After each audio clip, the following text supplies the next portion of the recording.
Hello everyone, welcome to our online learning. Today we are going to discuss about the introduction to constructor and destructor. I am Lufia Jodsi, Assistant Professor of Jodi Engineering College, Chirathuruthy. I am really glad to be with you today, whether you are participating live or if you are viewing the archive of today's session. Now moving on to preface of constructor and destructor. Constructors are special class functions which perform the initialization of every object. That means the compiler calls the constructor whenever an object is created, whereas destructor on the other hand is used to destroy the particular class object. This is the main concept of constructor and destructor. About the constructor, C++ constructors are the special member functions which are created when the object is created or defined and its task is to initialize the object of its classes. That means we already know that the constructor is a special member function used for the automatic initialization.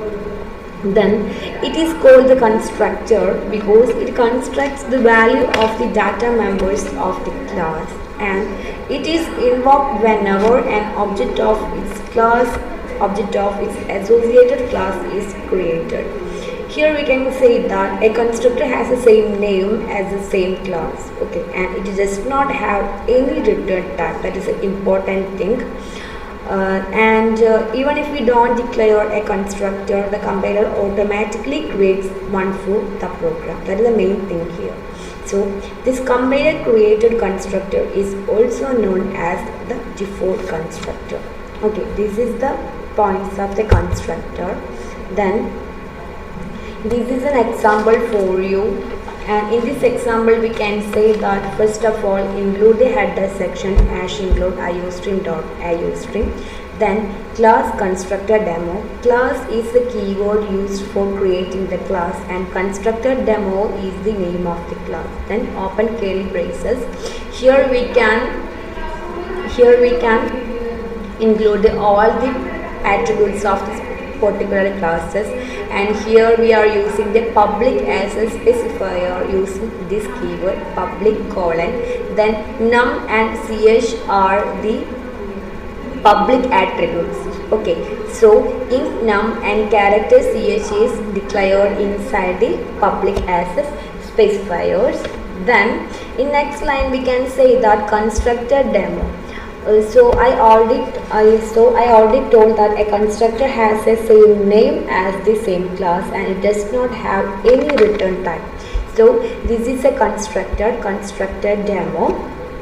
This is a default constructor of the class. Please note that its name is same as the class name and does not have the return type. Okay. So here we can say that num is equal to 100 and ch is equal to a. These two lines indicates that the num and ch will be initialized with its corresponding values and close the curly braces, then entered into the main section. Here we can say that constructor demo obj. This is how we create the object of the class. I have given the object name as obj. You can give any name, just remember that syntax is class name object semicolon. Okay, so then cout num obj dot num and tell dot is the dot operator is used to call the variables with the help of the object name. Okay, so obj is the object name and num is the variable here. So this is how we access the data members by using the object. We are just checking that the value in the constructor is reflecting or not. This is a program. Okay, so after the execution of the program, we can say that the result is num 100 and ch equal to a. This is the output of this particular program. This is an example for the constructor. And next we are discussing about the types of C++ constructors. There are three types of C++ constructors. First one, default constructor. Let's just check what you mean by the default constructor. I already told this, but I will repeat. This constructor, which is created by the compiler when there is no user defined constructor and which does not take any parameters, is called the default constructor, which means the compiler created constructor is known as the default constructor. Simply we can say that the compiler created constructor is known as the default constructor. Okay, then second one is the parameterized constructor. The constructor that can take argument are called the parameterized constructor. Here it allows us to pass the arguments by the object creation. That is a parameterized constructor. Then third one is the copy constructor. Copy constructor is generally in a constructor. The object of its own class cannot be passed as a value parameter, but the class's own object can be passed as a reference parameter. Such constructor having the reference to the object of its own class is known as the copy constructor. Here we can say that this creates an object by initializing it with an object of the same class which has been created previously. Copy of an object, that means the copy of an object to pass it is an argument to a function. Okay, this is the three types of the constructors here. Next we are discussing about the destructors. C++ destructor is a special member function that is executed automatically when an object is destroyed that has been created by the constructor. That is the meaning of the destructor.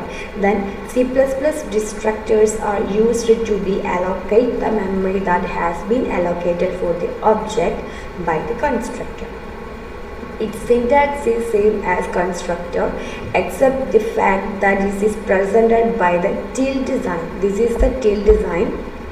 The destructor is represented just like this with tilde sign. Okay, this is a syntax of destructor. Then unlike constructor, a destructor neither takes any arguments nor does it return value.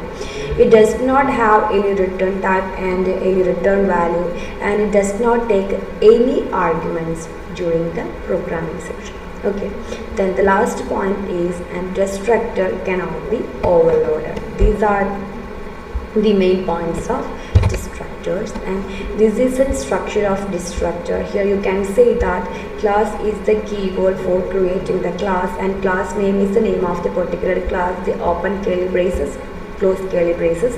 Between these curly braces we can declare the attributes of this particular classes. So public is used as a specifier, then class name, then this is the destructor. This is a constructor, same as this is a destructor. How we can distinguish the constructor and destructor with the help of the tilde sign. Okay, this is a structure of destructor. Next we can take an example here, a program to highlight the construct of destructor.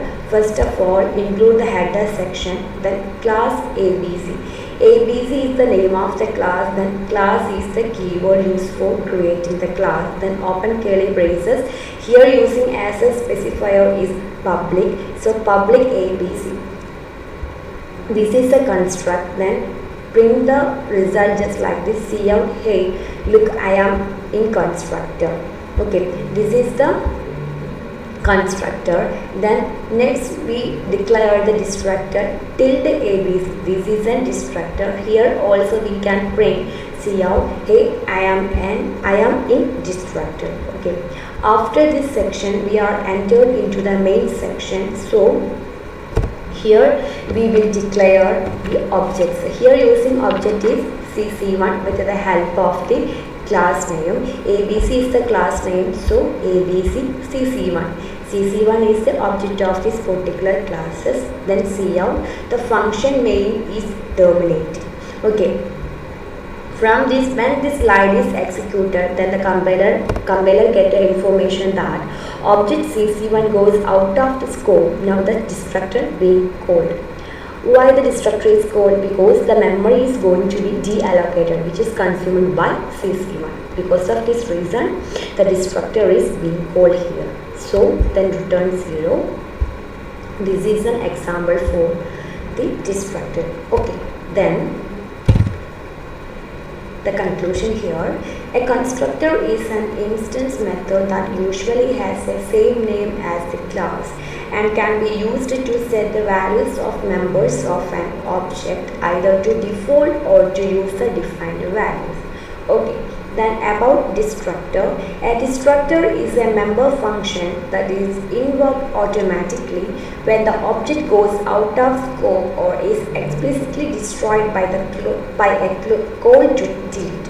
Okay, this is meant by a destructor. In C++, the constructor and destructor is an important thing. For example, the destructor for a class string is declared just like this. By tilde sign, we can distinguish the constructor and destructors. Okay. So I hope you will understand the constructor and destructor of object-oriented programming. So thank you so much for watching this video. If you have any doubt, please comment.